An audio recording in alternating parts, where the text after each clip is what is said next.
Olá, crianças, tudo bem com vocês? Vamos para a nossa aula de História? Hoje iremos falar sobre os bandeirantes e a mineração no Brasil. O que significa bandeiras? Quem eram os bandeirantes?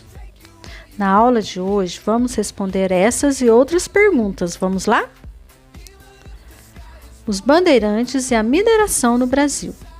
Entre os fins do século XVI e ao longo do século XVII, as instabilidades do regime colonial instalado no Brasil trouxeram interessantes transformações.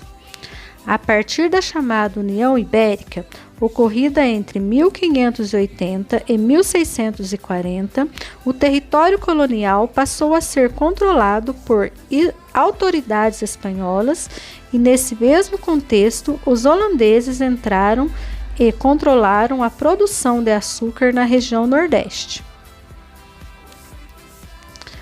Todas essas mudanças causaram situações muito peculiares. Entre tantas, destacamos a crise econômica que afetou os colonizadores e a população situada na região Sudeste. Sem o apoio holandês, focado na região Nordeste e sem auxílio espanhol, os colonos paulistas sofreram com a retratação da economia açucareira e falta de outras alternativas de sustento mais seguras.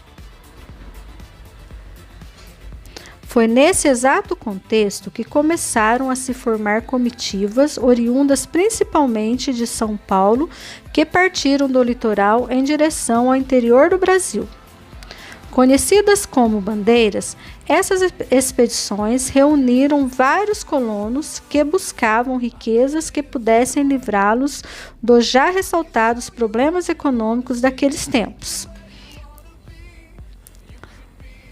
Com o passar do tempo, essa atividade dos bandeirantes, nome dado aos integrantes das bandeiras, se transformou em uma atividade econômica de grande movimentação.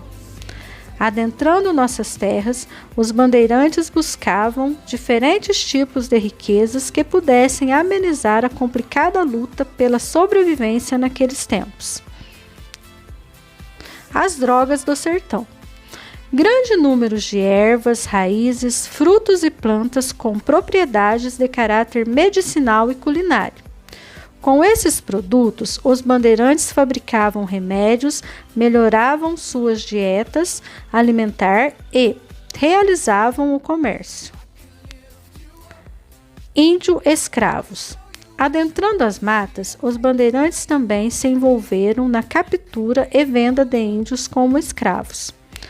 Sendo mais baratos que os escravos importados da África, os bandeirantes se arriscavam e lucravam com essa atividade marcada pelo conflito e pela violência.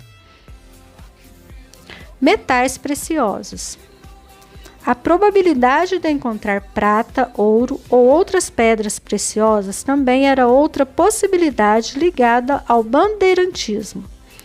Por meio da ação dos bandeirantes, grandes regiões auríferas e diamantíferas foram encontradas em Minas Gerais, Mato Grosso e Goiás. Em pouco tempo, a coroa portuguesa interveio no controle dessas mesmas regiões ricas em metais e pedras preciosas. O progresso e a mineração. A partir dali, a sociedade e a economia colonial sofreriam mudanças significativas.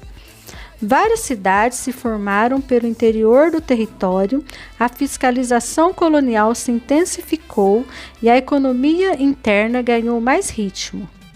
Com o passar do tempo, a ação dos bandeirantes acabou se enfraquecendo e ficando fortemente associada ao desenvolvimento da mineração colonial.